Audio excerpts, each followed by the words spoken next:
Vamos a ver, tenemos un capítulo hoy, que es un capítulo delicado, fundamentalmente porque hay gente que tiene una imaginación novelera tremenda y suele ver en la Biblia lo que no está en la Biblia. De manera que hoy nos encontramos con uno de esos hermosos capítulos. Contexto del capítulo. Como vimos la semana pasada, la iglesia de Tesalónica está sufriendo una persecución a manos de los judíos, que vimos en su día en el libro de los Hechos, pero también hay una referencia en el capítulo primero, y como suele ser habitual, cada vez que hay un periodo de persecución, la gente empieza a preguntarse si la venida del Señor no estará cerca. Esto ha sucedido a lo largo de 20 siglos de historia del cristianismo. Cuando las cosas van bien, la gente no es que no se acuerde de la venida del Señor, pero bueno, parece que no es tan necesaria ni resulta algo que nos pille tan de cerca. Tampoco lo estamos pasando tan mal, la iglesia crece, los niños van a la universidad, etcétera, etcétera. Cuando de pronto hay una situación difícil, es muy habitual a lo largo de la historia que efectivamente la gente se plantee que la venida del Señor puede estar cerca. Y a la gente de Tesalónica le pasaba eso.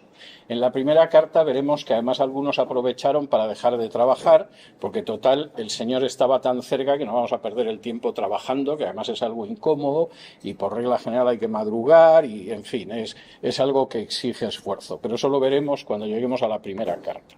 En la segunda carta, efectivamente, Pablo se lo plantea. Y Pablo empieza diciendo algo que es tremendo.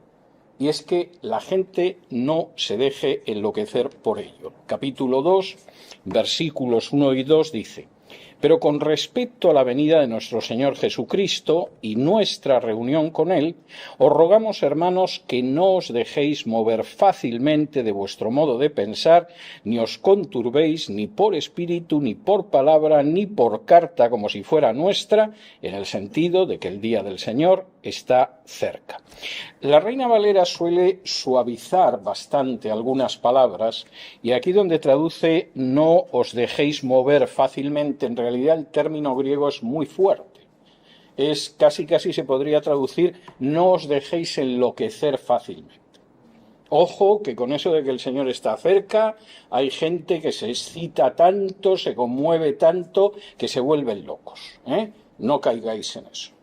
Y no os dejéis engañar en ese sentido, ni por palabra, ni porque alguien lo predique, ni por espíritu, porque supuestamente el espíritu se manifiesta en medio de la congregación diciéndolo, ni por una carta como si fuera nuestra. Ojo, si llega una carta que supuestamente han firmado Pablo, Silvano y Timoteo diciendo que el Señor está cerca, que sepáis que esa carta es una falsificación. Eso no es verdad. Y tenéis que tenerlo bastante claro. Ahora, lo que dice aquí Pablo, y la verdad es que esta semana es la más adecuada para hablar de este capítulo y explicaré por qué. Lo que dice aquí Pablo es algo que ha sido real a lo largo de prácticamente toda la historia del cristianismo y que implica una desobediencia frontal a las enseñanzas del Señor. Si me acompañan ustedes al libro de los Hechos, capítulo 1, y lo vimos en su día, en el primer estudio de Hechos, pero lo vamos a tener que repetir muchas veces, porque yo creo que es de las enseñanzas más desobedecidas del Señor a lo largo de casi 2000 años de historia del cristianismo. Si me acompañan al capítulo 1 de Hechos y versículos del 6 en adelante, dice así: entonces los que se habían reunido, los apóstoles que estaban con el Jesús resucitado, le preguntaron diciendo: Señor, ¿restaurarás el reino a Israel en este tiempo? Si esto se lo hubieran preguntado a cualquier charlatán de hoy en día, hubiera sacado un mapa escatológico, hubiera empezado a hablarles de la semana 70 en el futuro, del anticristo, en fin, de más pavadas semejantes, pero el Señor Jesús enseñaba la verdad. No charlatanería barata para engañar a ignorantes. Y la respuesta de Jesús es muy clara, versículo 7. No os toca a vosotros saber los tiempos o las sazones que el Padre puso en su sola potestad, pero recibiréis poder cuando haya venido sobre vosotros el Espíritu Santo, y me seréis testigos en Jerusalén, en toda Judea, en Samaria y hasta lo último de la tierra. Primer mandato de Jesús: esto no es cosa vuestra, esto es una cuestión del Padre. Bueno, hombre, pero si pudiéramos ir orientados, que no es cosa vuestra, que no es vuestra función, que no perdáis un segundo en eso. Vuestra función es ser testigos míos cuando recibáis el poder del Espíritu Santo en Jerusalén, Judea, Samaria y hasta lo último de la tierra. Es la expansión del Evangelio. Primero, el lugar en el que estamos, Alexandria. Después, lo que esté más cerca, Virginia, Maryland, lo que pueda ser. Y después hasta donde podamos llegar, incluso enviando misioneros.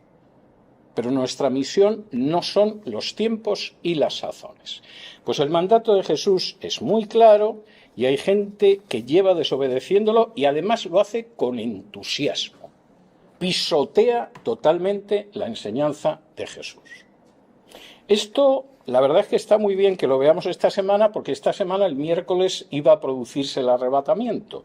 No sé si ustedes siguen mucho las redes sociales, pero llevaban anunciando desde hacía tiempo que este miércoles vendría el arrebatamiento, y que sepan ustedes que nos hemos quedado. No conozco a nadie que se haya ido, pero en cualquiera de los casos nosotros estamos aquí. Ahora, déjenme darles algún ejemplo de desobediencia descarada y de ridículo escandaloso por no dejar al Padre los tiempos y las sazones.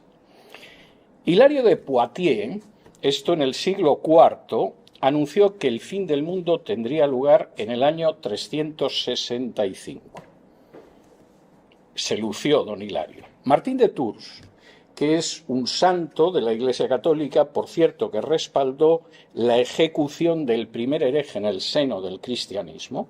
Hasta el siglo IV no se había matado a nadie porque fuera un hereje, pero en el siglo IV el cristianismo se acostó con el emperador de Roma, ya podía matar a los herejes, y mataron al primero. Y uno de los que defendió la muerte de ese hereje, español por cierto, se llamaba Prisciliano, fue Martín de Tours. Martín de Tours anunció que el fin del mundo tendría lugar antes del año 400, porque el anticristo ya había nacido y ya estaba pululando por el mundo. Hipólito de Roma fijó el fin del mundo para el año 500. Y uno diría, ¿y cómo llegó al año 500? Pues lo basó en las dimensiones del Arca de Noé.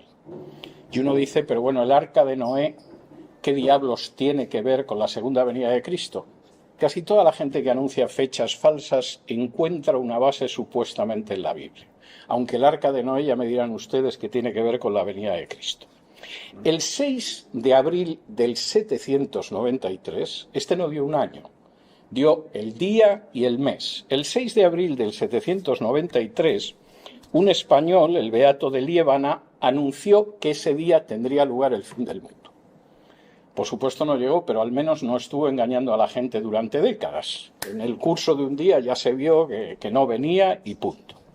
Joaquín de Fiore, que era un predicador medieval, anunció que la segunda venida de Cristo sería entre el 1200 y el 1260. No era afinar mucho, pero bueno, entre 1200 y 1260 iba a venir. No vino, y sus sucesores siguieron dando fechas entre el 1290 y el 1335.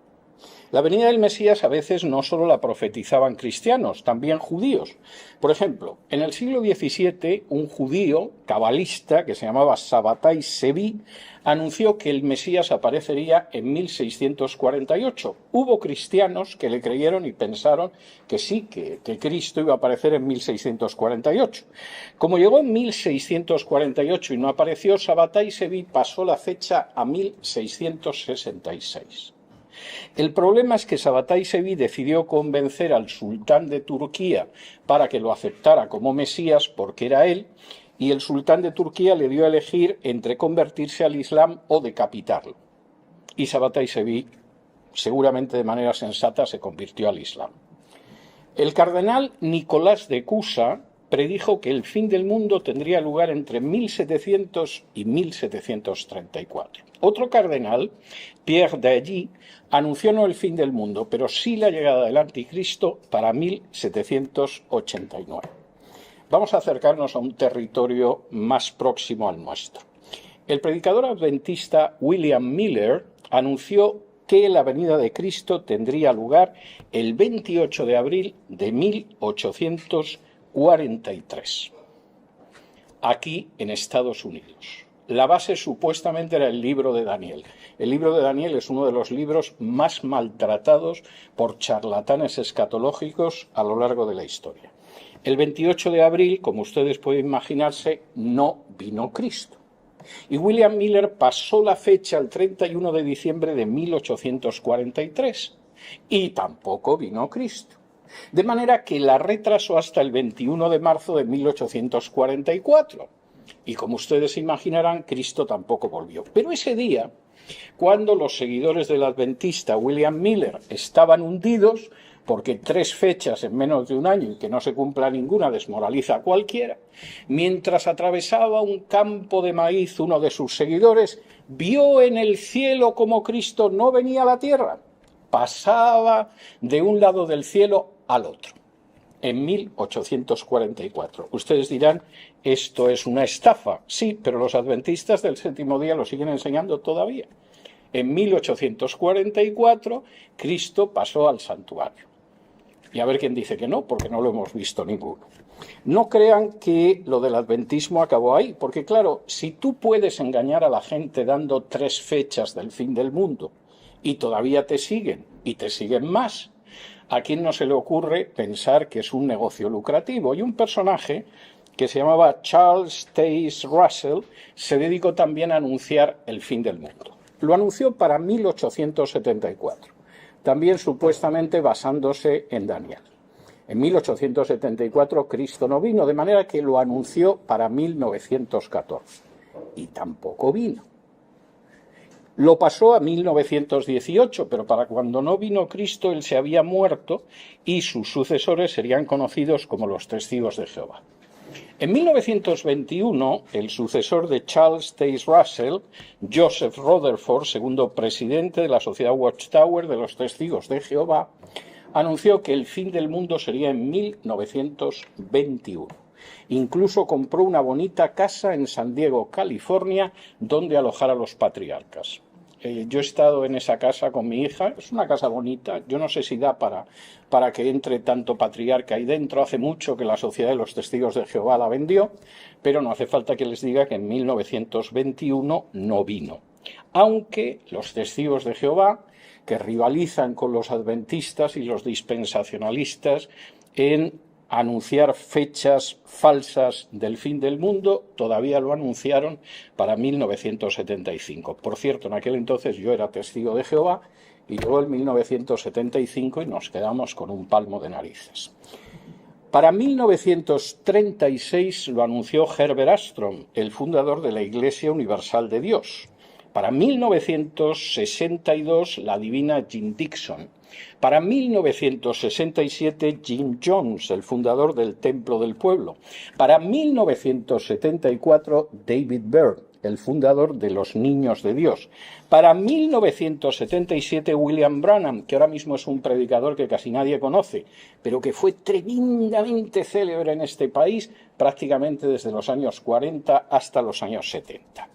En 1976, Pat Robertson, un televangelista muy conocido que en su día quiso presentarse a la presidencia de Estados Unidos por el Partido Republicano, anunció que la segunda venida de Cristo sería en 1982.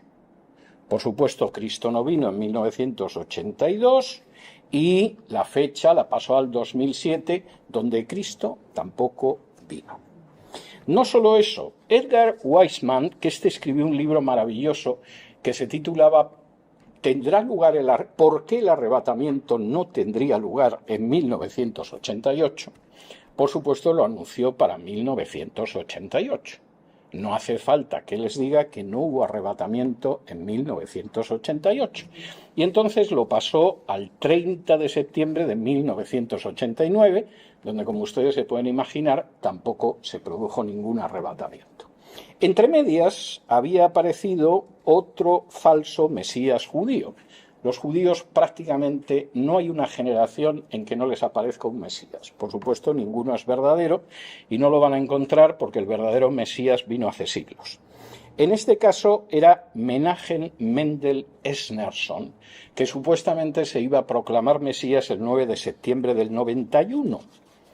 Pero finalmente decidió que era mejor que pensaran que era el Mesías y no proclamarse del todo. Hizo bien, porque murió 3 años después, en 1994.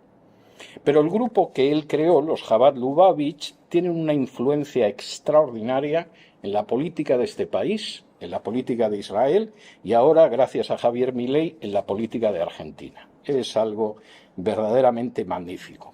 Harold Camping, otro de estos predicadores dispensacionalistas, anunció el arrebatamiento para el 6 de septiembre de 1994. Después lo pasó al 29 de septiembre de 1994, luego al 2 de octubre de 1995, el 31 de marzo de 1995 y finalmente al 2011. No hace falta que les diga que no acertó nunca. Todavía peor fue cuando el dispensacionalista y sionista Hal Lindsey, autor de un libro muy popular pero absolutamente ridículo que se llama La agonía del gran planeta Tierra, nos anunció que en los años 80 iba a ser el arrebatamiento. Yo era una persona que se había convertido al Señor apenas hacía unos meses, cuando el anciano que me bautizó en mi iglesia en una exposición habló del libro de Lindsey y dijo: no merece la pena. Los textos de la Biblia están cogidos por los pelos, dice unos disparates tremendos. Y yo me acerqué a él y le pedí que me prestara el libro y me lo prestó. Encantado de prestármelo. Cuando lo leí vi que había sido muy caritativo a la hora de hablar de este charlatán, al que algunos definen como una persona que no ha acertado una sola profecía en 50 años y pretende hacernos creer que ha acertado todas. Pero si quieren ver todos los disparates que habitualmente se cuentan sobre el fin del mundo, el arrebatamiento, están en Hal Lindsey. Aunque han pasado 50 años y el arrebatamiento que él anunció para los 80 no se ha producido. Pasó lo mismo con James Gordon Lindsay, que lo anunció para antes del 2000, para Jerry Falwell, otro televangelista que habló del juicio de Dios para el año 2000, y por supuesto para los dispensacionalistas Tim LaHaye y Jerry Jenkins, que han escrito una serie de novelas de escatología ficción que se llaman Dejados atrás y que dijeron que el año 2000 iba a aparecer el anticristo.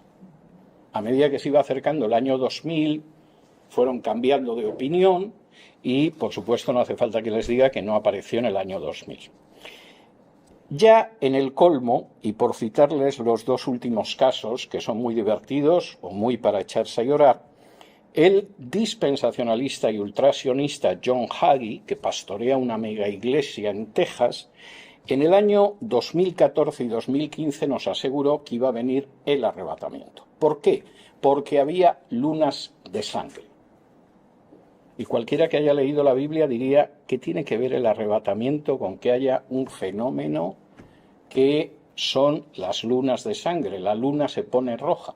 No tiene absolutamente nada que ver, pero si eres un ignorante, te lo crees. Y efectivamente, entre el 2014 y el 2015, John Hagee lo dijo. Por cierto, a esas alturas ya decía que los judíos no tenían que creer en Jesús para salvarse, porque Dios tiene un pacto con todo el mundo y otro pacto con los judíos. Y todos los pueblos tienen que creer en Jesús para salvarse, pero a los judíos no les hace falta. Esto es una herejía gravísima. Lo del ridículo de las lunas de sangre, que repitió mucha gente y sigue estando en Internet, pues evidentemente lo pueden ver tranquilamente. Ha habido otros anuncios peores. Por ejemplo, la gente como Gille Ávila, y no solo Gille Ávila, que habían decidido que el arrebatamiento se iba a producir a una generación de la fundación del Estado de Israel. Esto es un disparate, no está en ningún sitio en la Biblia. y además calcularon la generación como 70 u 80 años, lo cual es antibíblico, porque la Biblia las generaciones siempre las marca por 40 años.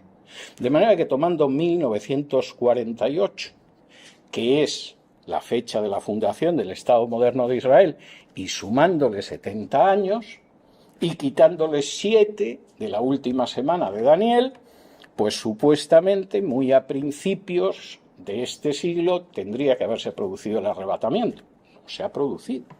Y entonces dijeron, bueno, pero como el Salmo dice que puede ser 70, 80 años, añadámosle 10 años más. Y 10 años después volvieron a hacer el ridículo. Por supuesto, la gente sigue siguiendo a estas personas. Es algo que me deja absolutamente sorprendido, porque si alguien me vendiera a mí una aspiradora, un molinillo de café o un televisor averiado, no sería yo quien les volviera a comprar un electrodoméstico. Pero parece que hay gente en ese sentido muy buena. El último anuncio, verdaderamente maravilloso, ha sido esta semana que el miércoles iba a venir el arrebatamiento, pero parece que como en tantas ocasiones a lo largo de 1500 años, 1600 años, también se equivocaron. Aunque estoy convencido de que hay millares de ignorantes, ingenuos, quizá estúpidos simplemente, que seguirán siguiendo a los que dijeron que el miércoles de esta semana iba a venir el arrebatamiento. No tengo nada más que ver otros casos.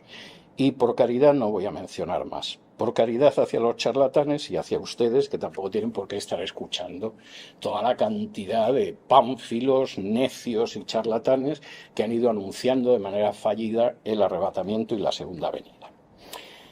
Pablo establece, después de decir que no enloquezcáis aquí con que la venida del Señor está cerca, si se levanta alguien en la iglesia y dice que le mueve el espíritu y que el Señor está cerca, os llega una carta que supuestamente es una carta mía, o alguien lo predica, no le hagáis ni caso, ni caso. Bueno, pero es que se levantó en la congregación y dijo, el Espíritu me ha dicho que el Señor está cerca. Preparaos, pueblo mío. Pues es un loco, es un sinvergüenza o es un charlatán. Ni caso. Bueno, pero es que ha llegado uno y ha dicho que aquí tengo yo una carta del apóstol. Yo no he escrito esa carta. Que vaya a engañar a su mamá. Y Pablo dice, hay dos cosas que se van a producir antes de la segunda venida. Y si no se producen, olvidaos de ello. Versículo 3. Nadie os engañe en ninguna manera, porque no vendrá sin que antes venga la apostasía y se manifieste el hombre de pecado, el hijo de perdición. Hay dos cosas previas que efectivamente, sin que eso aparezca, Cristo no va a venir. Y casi parece que está preguntando a los tesalonicenses, ¿ha venido la apostasía entre vosotros? Si sois unas fieras testificando y aguantando la persecución. ¿Ha aparecido el hombre de pecado, el hijo de perdición? No. Pues entonces no os dejéis engañar como bobos, porque eso tiene que aparecer antes. Ahora, ¿quién es? Y aquí entramos en otra de estas cuestiones que desde luego para escribir novelas no está mal. ¿Quién es el hombre de pecado, el hijo de perdición? Que como dice a partir del versículo 4, el cual se opone y se levanta contra todo lo que se llama Dios o es objeto de culto, tanto que se sienta en el templo de Dios, no que se sentará, que se sienta en el templo de Dios como Dios, haciéndose pasar por Dios. ¿No os acordáis que cuando yo estaba todavía con vosotros os decía esto? Y ahora vosotros sabéis lo que lo detiene a fin de que a su debido tiempo se manifieste. Porque ya está en acción el misterio de la iniquidad. Solo que hay quien al presente lo detiene hasta que él, a su vez, sea quitado de en medio. Y entonces se manifestará aquel inicuo a quien el Señor matará con el espíritu de su boca y destruirá con el resplandor de su venida. Inicuo cuyo advenimiento es por obra de Satanás, con gran poder y señales y prodigios mentirosos, y con todo engaño de iniquidad para los que se pierden, por cuanto no recibieron el amor de la verdad para ser salvos. Por esto, Dios les envía un poder engañoso para que crean la mentira, a fin de que sean condenados todos los que no creyeron a la verdad, sino que se complacieron en la injusticia. ¿Quién es el hombre de pecado, el hijo de perdición? Desde el siglo XIX, no antes, desde el siglo XIX, se ha extendido la interpretación de que el hombre de pecado, el hijo de perdición, es el anticristo, entendiendo como el anticristo a una especie de dictador de alcance planetario que aparecerá inmediatamente antes de la segunda venida. Esta es una interpretación muy popular.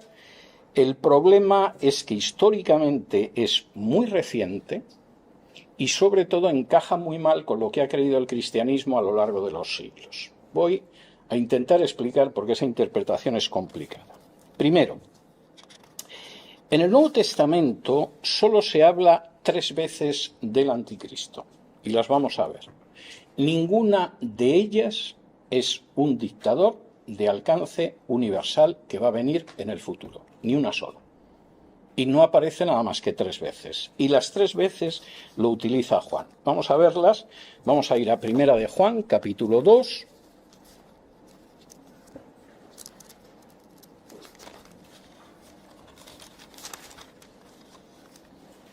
Primera de Juan, capítulo 2.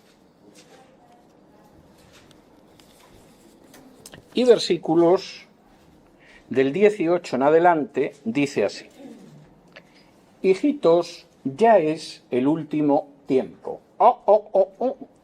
¿El último tiempo ya era en el siglo I? ¿No se supone que es en algún momento, milenios más tarde, justo antes de la segunda venida de Cristo? Bueno, lo que hemos visto en Hechos y en otros pasajes de la Biblia es que el último tiempo, los últimos tiempos, es el periodo de la historia que va de Cristo hasta su segunda venida. Y efectivamente Juan podía decir que el siglo I era el último tiempo porque es ese periodo de la historia, pero esto no encaja con la escatología ficción que generalmente se enseña. Y dice así: hijitos, ya es el último tiempo y según vosotros oísteis que el anticristo viene, así ahora han surgido muchos anticristos. Por esto conocemos que es el último tiempo. Salieron de nosotros, pero no eran de nosotros, porque si hubiesen sido de nosotros, habrían permanecido con nosotros, pero salieron para que se manifestase que no todos son de nosotros.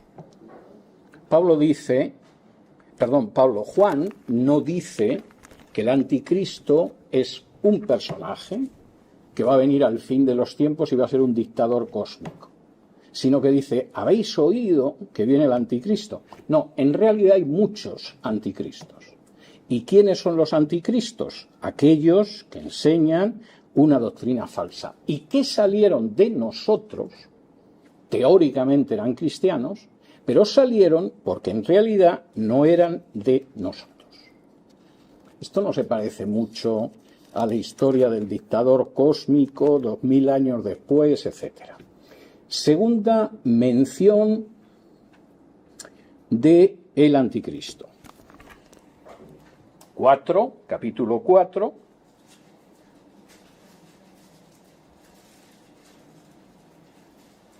Y fíjense, porque de nuevo la afirmación es curiosa. Capítulo 4, versículos del 1 en adelante. Amados, no creáis a todo espíritu, sino probad los espíritus si son de Dios, porque muchos falsos profetas han salido por el mundo. En esto conoced el Espíritu de Dios. Todo espíritu que confiesa que Jesucristo ha venido en carne es de Dios. Y todo espíritu que no confiesa que Jesucristo ha venido en carne no es de Dios, y este es el espíritu del anticristo, el cual vosotros habéis oído que viene y que ahora ya está en el mundo. Es algo verdaderamente curioso, porque no parece que aquí la referencia sea tampoco a un dictador universal que va a aparecer dentro de 2000 años. Segunda de Juan. Y versículo 7. Dice así en la segunda de Juan, versículo 7, es la tercera mención al anticristo, no hay más en la Biblia. Porque muchos engañadores han salido por el mundo que no confiesan que Jesucristo ha venido en carne. Quien esto hace es el engañador y el anticristo. ¿No parece que el anticristo sea una especie de príncipe, dictador, presidente, lo que ustedes quieran, que vaya a aparecer dentro de 2000 años? Juan lo ubica, lo sitúa en el siglo I y como no uno, sino muchos que ya existían en el siglo I y que se da la circunstancia de que efectivamente se caracterizaban por negar las verdades esenciales del cristianismo. Claro, alguno puede decir, bueno, sí, pero la bestia, etcétera. No, la bestia es la bestia, el hombre de pecado es el hombre de pecado. Y la Biblia, cuando habla del anticristo, lo define como gente que existía en el siglo I, que eran muchos y que negaban la verdad. No me cuente usted que va a ser el presidente de la Unión Europea o algo parecido, porque eso es pura imaginación, no es lo que dice la Escritura.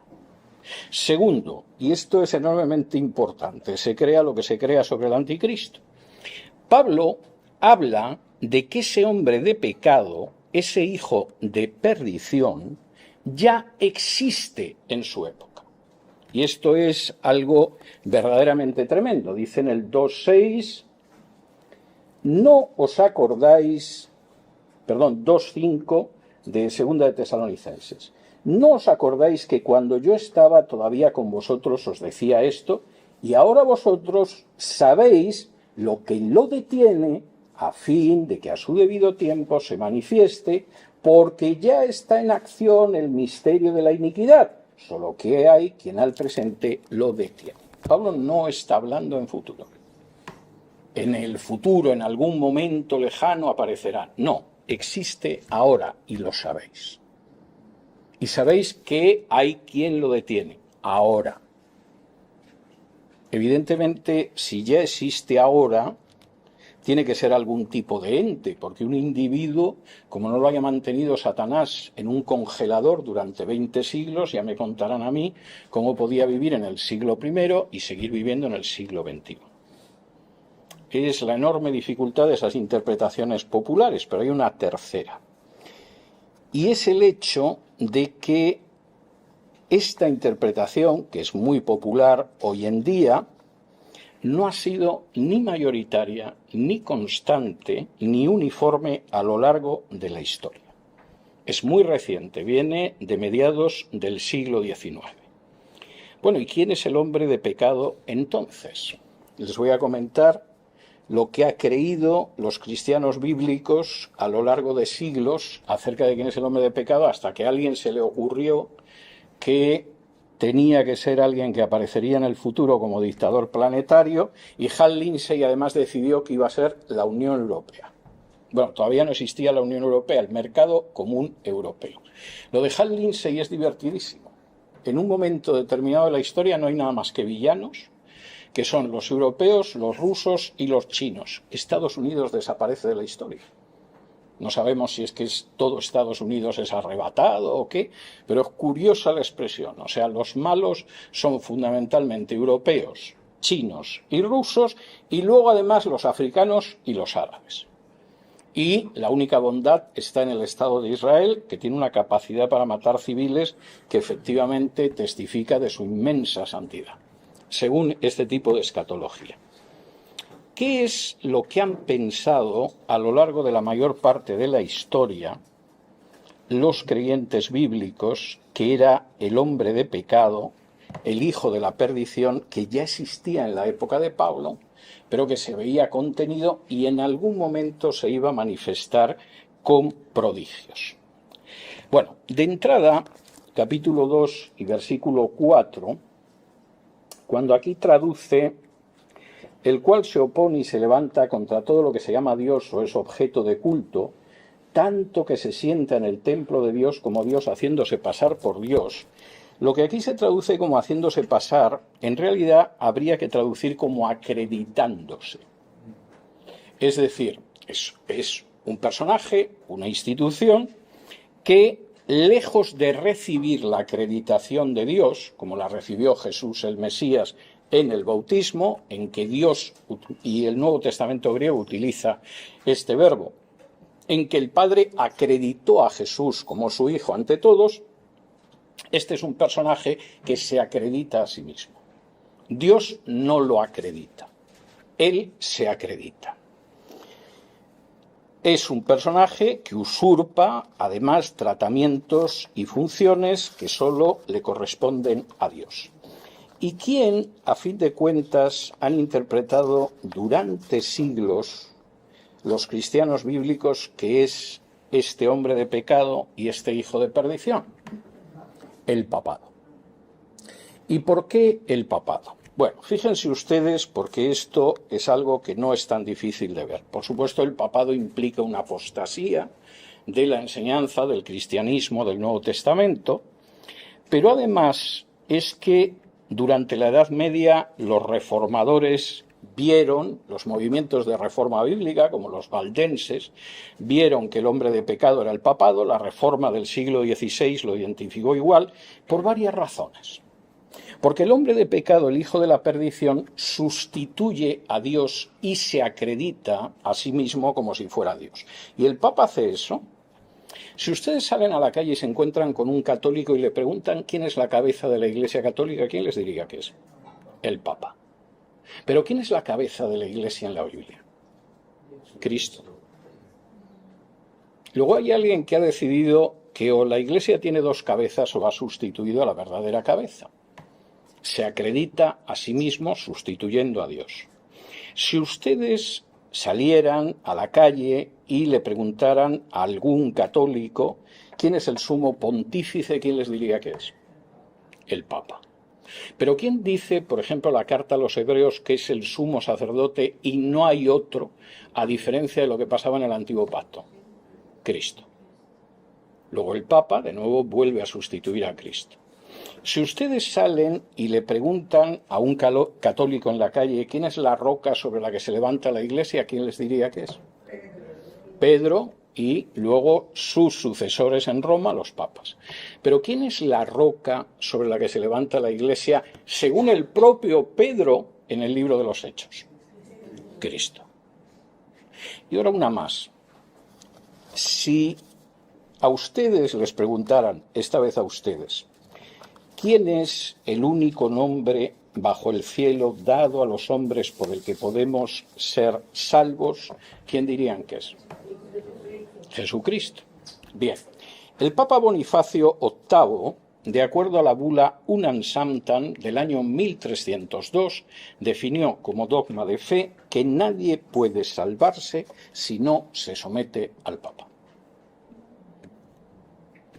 De manera que cuando los valientes valdenses, o los valientes anabautistas, o los valientes reformados, decían que el Papa era el hombre de perdición, el hijo de perdición, el hombre de pecado, seguramente no se equivocaban.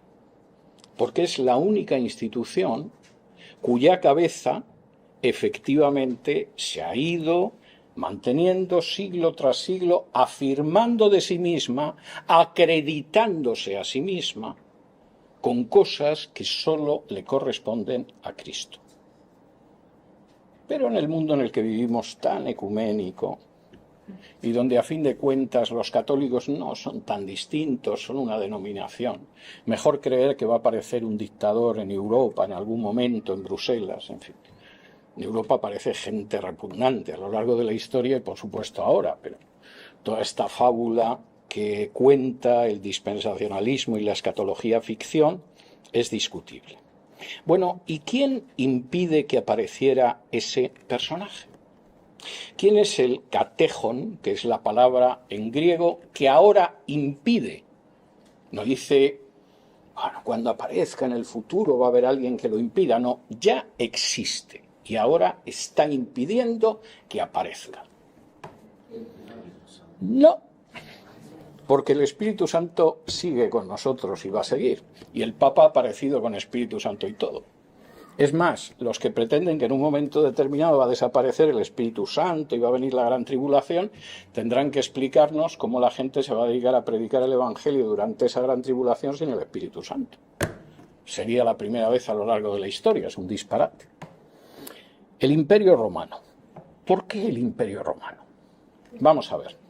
Primero, Pablo se guarda mucho de decir quién es el katéjon, quién es el que impide que se manifieste. ¿Por qué?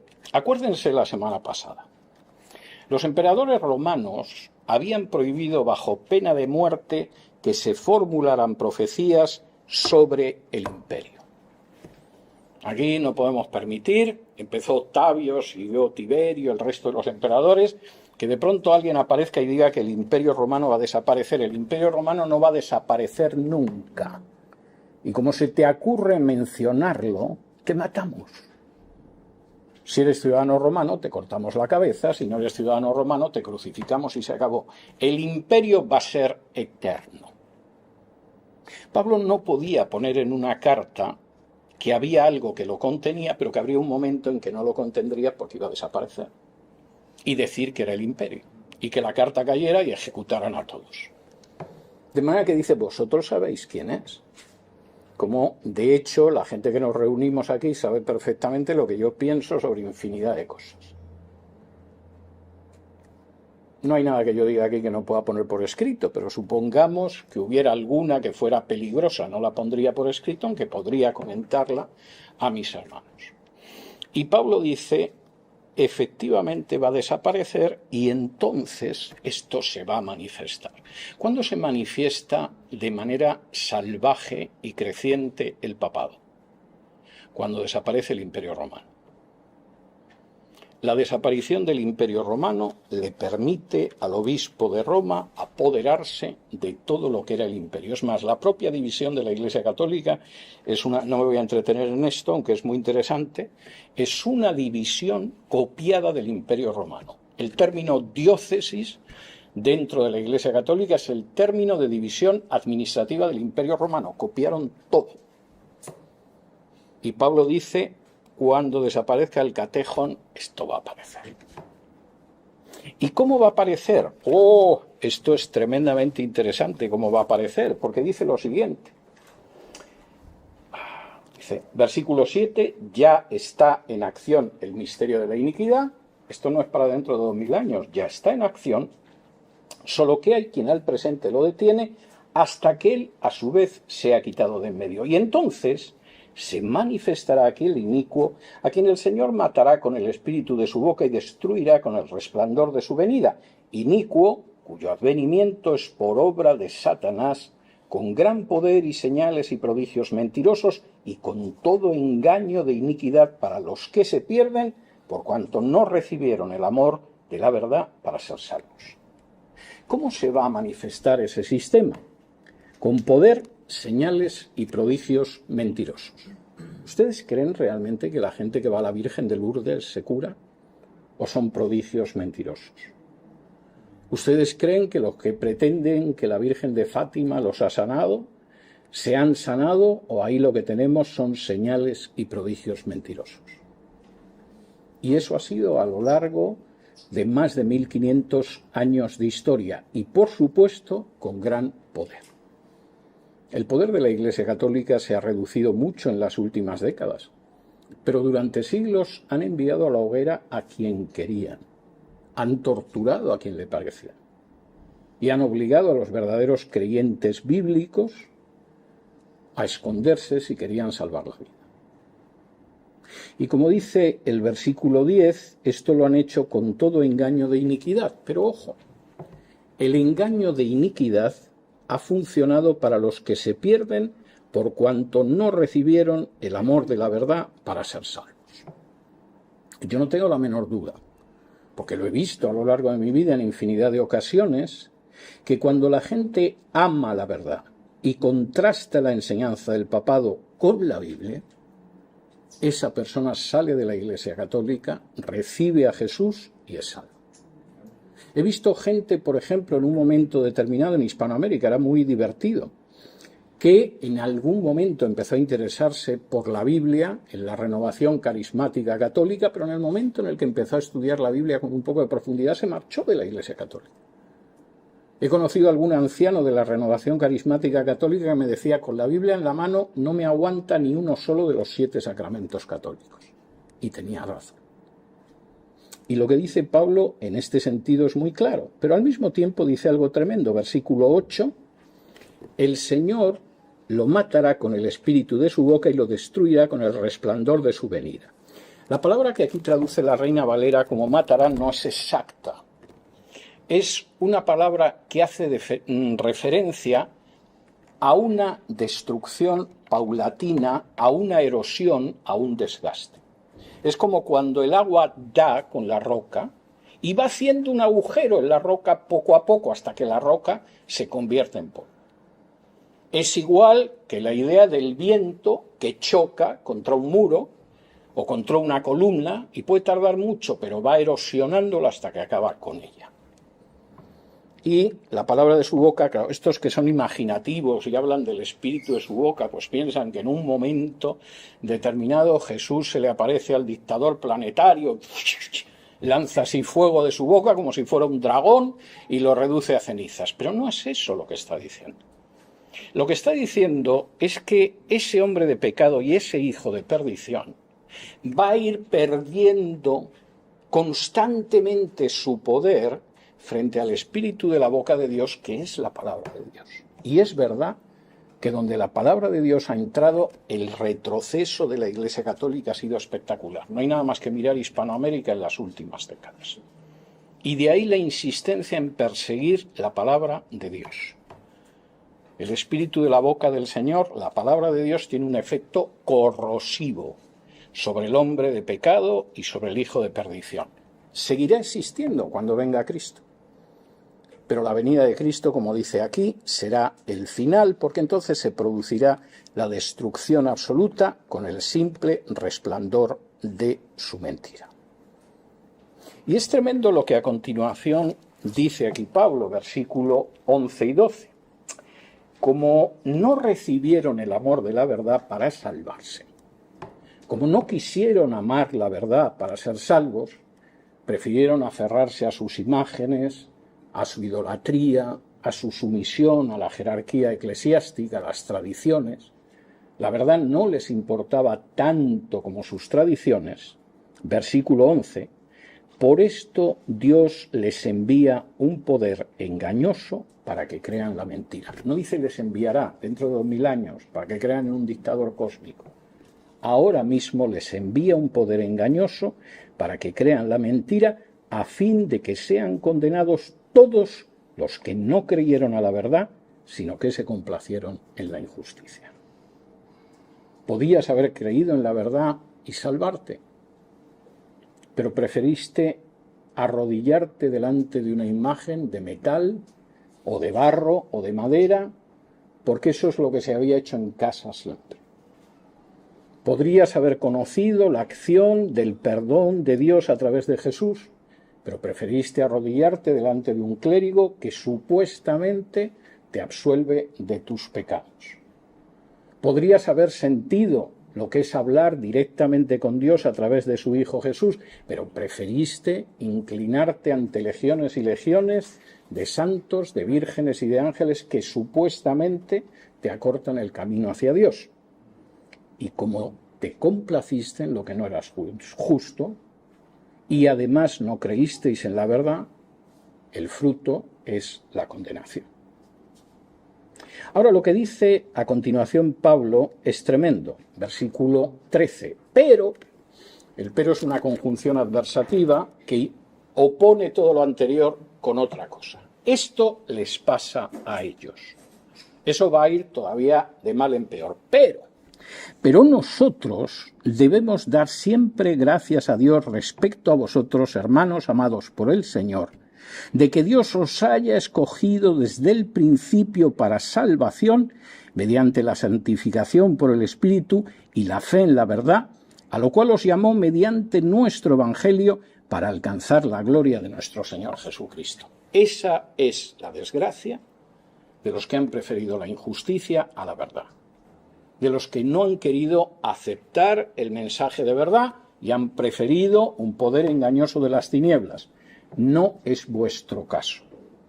Y damos gracias a Dios porque os eligió desde el principio para salvación, mediante la santificación por el Espíritu y la fe en la verdad, a la que os llamó por medio de nuestro Evangelio. Y Pablo no se queda aquí.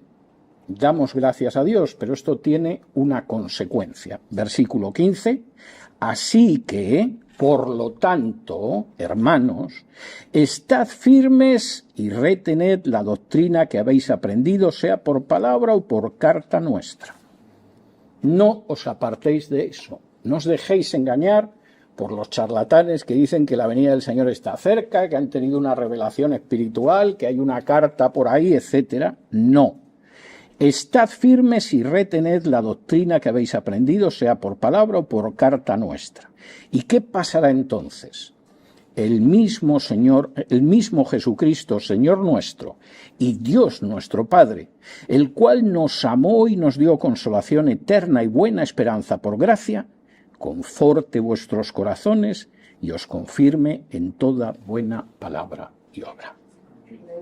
El Señor va a confortar, a fortalecer, a consolar vuestros corazones, nos ha dado una consolación eterna y una buena esperanza por gracia, pero además va a hacer algo que es muy importante. Es muy fácil perder el tiempo pensando si el último movimiento de tropas en el Líbano es una señal indiscutible del arrebatamiento cercano. Como forma de perder el tiempo miserablemente es ideal. Pero Pablo dice, no habéis sido llamados a eso. El Señor os va a confirmar ¿en qué? En la especulación sobre la segunda venida de Cristo, en toda buena palabra y obra. Lo que Dios espera de nosotros es todo tipo de palabras y de obras que sean buenas. Y nos va a confirmar en eso. No va a confirmar jamás los delirios sobre el fin del mundo de cualquier charlatán que aparezca en televisión. Jamás. Cuando yo oigo que determinadas personas empiezan a decir cuál es la fecha, ya sé que esa fecha precisamente no va a ser. Porque Dios jamás confirma ni respalda a los charlatanes que hablan por presunción. Recuerdo una vez hablando con uno al que conozco personalmente y tengo hasta buen trato con él, cuando le vi en televisión diciendo que ese mes de septiembre era el arrebatamiento. Y yo pensé, ya sé cuándo puedo dar absolutamente por descontado que va a venir el arrebatamiento. Por supuesto no vino, claro. Pero Pablo dice algo muy claro. Dios, por supuesto, nos ha dado consolación y buena esperanza por gracia. Va a confortar nuestros corazones y nos va a confirmar en lo importante. ¿Y qué es lo importante? Toda buena palabra y obra. Dejemos que el Señor nos confirme en toda buena palabra y obra. Seamos sus testigos, primero en Alexandria, después en Virginia, luego hasta los últimos confines de la tierra.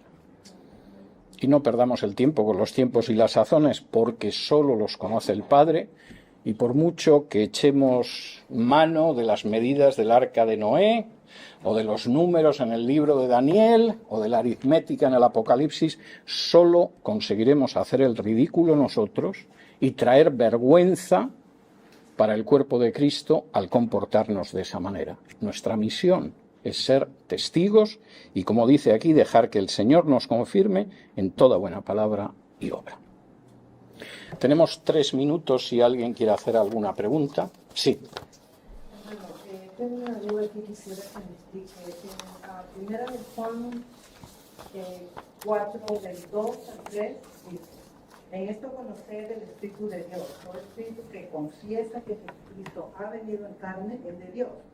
Y todo espíritu que no confiesa que Jesucristo ha venido en carne no es de Dios. Y segunda de Juan 1:7, que usted leyó: porque muchos engañadores han salido del mundo que no confiesan que Jesucristo ha venido en carne. Quien esto hace es el engañador y el anticristo. Yo personalmente conocí gente musulmana. Sí. Ellos creen que Jesucristo vino en carne. Sí. Entonces, ¿me podría explicar a qué se refiere el espíritu que confiesa que Jesucristo ha venido en carne? ¿Que ha venido en carne como hombre? ¿O que Jesucristo es Dios? Bueno, vamos a ver. El hecho de que alguien no sea un anticristo no quiere decir que su enseñanza sea verdadera. Es decir, vamos a ver, ¿qué es lo que define claramente el ser un anticristo, no el anticristo, sino un anticristo en las cartas de Juan, que son los únicos libros del Nuevo Testamento donde aparece la palabra. El hecho de negar la realidad de Jesús el Mesías, en cualquiera de sus aspectos. Es decir, negar que efectivamente viniera en carne, como negaban algunas herejías de los primeros siglos, que decían que el cuerpo de Jesús era meramente aparente. Negar que Jesús era el Mesías, porque de ahí la insistencia en Jesucristo, es decir, Jesús como Mesías. La negación de doctrinas esenciales del cristianismo marca a esa persona como un anticristo. Ahora, uno puede no ser un anticristo y su enseñanza ser falsa. Es decir, y el caso del Islam es muy claro. El Islam cree que Jesús, por supuesto, vino en carne y cree que Jesús es el Mesías e incluso cree que Jesús es el Verbo de Dios, porque no tienen ni idea de lo que es el Verbo de Dios, como aparece en Juan 1. Seguramente no se puede calificar como anticristos a los musulmanes, pero es evidente que su teología es una teología antibíblica. Y este es el elemento. El elemento de anticristo es más grave, si se quiere, porque es gente que puede presentarse como cristiano. Y de ahí la referencia de Juan. Han surgido ya y salieron de entre nosotros porque no eran de nosotros. Han podido estar un tiempo dentro, pueden dar una apariencia de ser, incluso ahora los podemos ver y lo podemos creer, pero en realidad son anticristos. Y ahí hay un elemento que está muy relacionado con el hecho de que por lo menos tengan la apariencia de ser cristianos, que es algo que en el caso de los musulmanes no se da, aunque su teología sea penosa, porque además no pretenden ser cristianos, pretenden ser una superación incluso de la predicación de Cristo. La pregunta se dirigía más que nada, hermano, a es mi deseo saber qué significa confesar que Jesucristo ha venido en carne, puntualmente.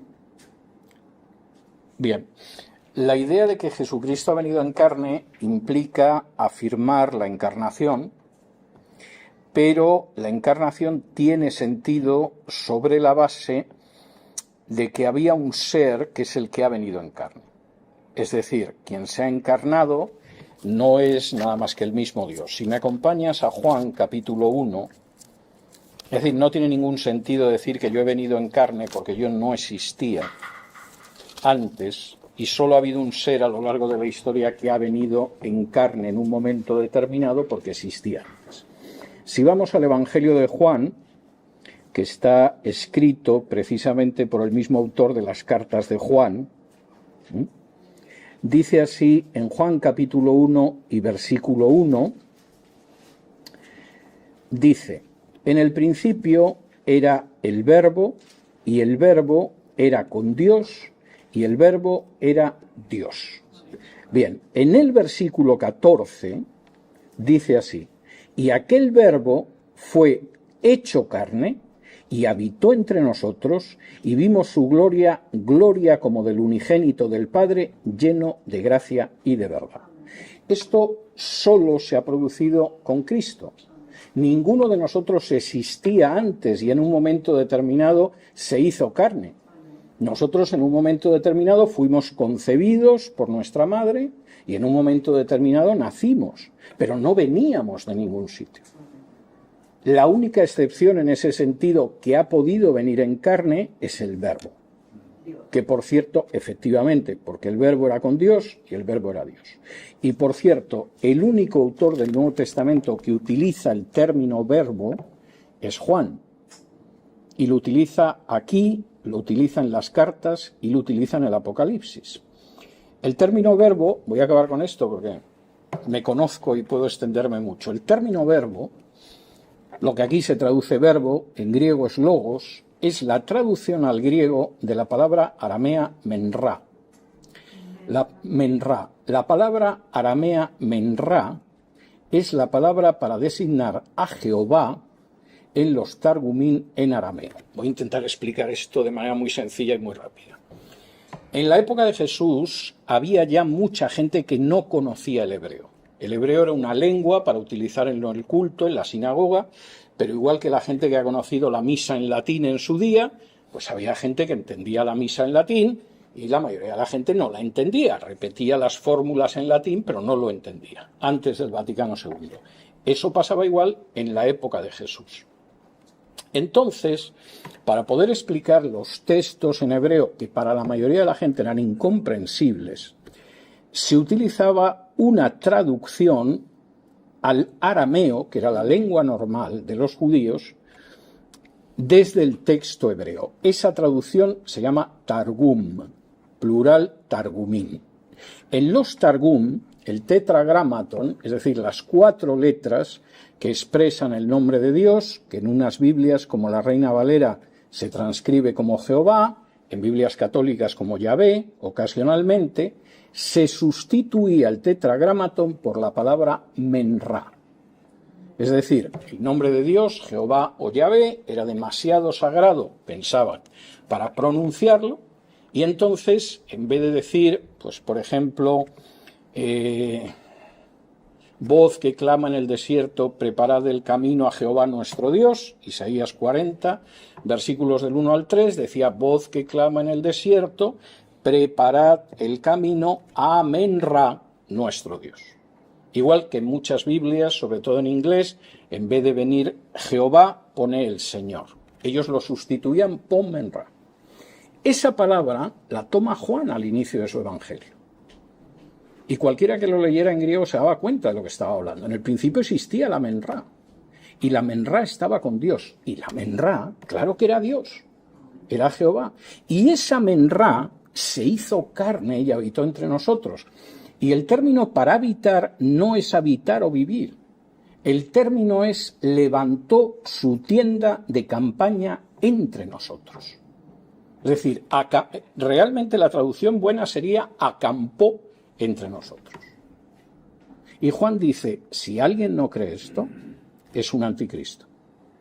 Y además es gente que ha salido entre nosotros. Pensábamos que eran de nosotros, pero se ha visto que no eran de nosotros. Esto no se parece mucho a un dictador en Bruselas, yo lo sé, quizá es menos entretenido, pero vamos a ver, acostumbrémonos a ver en la Biblia lo que está en la Biblia. O sea, lamentablemente, y los que hemos pasado por alguna secta lo sabemos, cualquier secta te coge un versículo de aquí, otro versículo de allá, otro que no tiene nada que ver por acá, y te monta todo un esquema escatológico. Los que han estado en los adventistas o en los testigos de Jehová lo saben. ¿Verdad que sí, Giovanni? Y aparentemente ese esquema es coherente y te citan versículos de la Biblia, pero es totalmente falso, no es lo que dice la Biblia.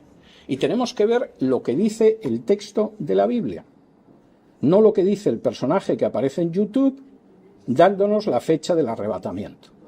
Y que después, aunque haga el ridículo, lo siguen viendo en YouTube.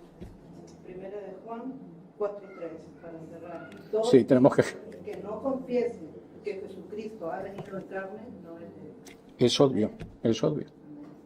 Nos vamos a tener que quedar aquí. Yo sé que está la cosa muy entretenida, pero Dios mediante nos volvemos a encontrar la semana que viene.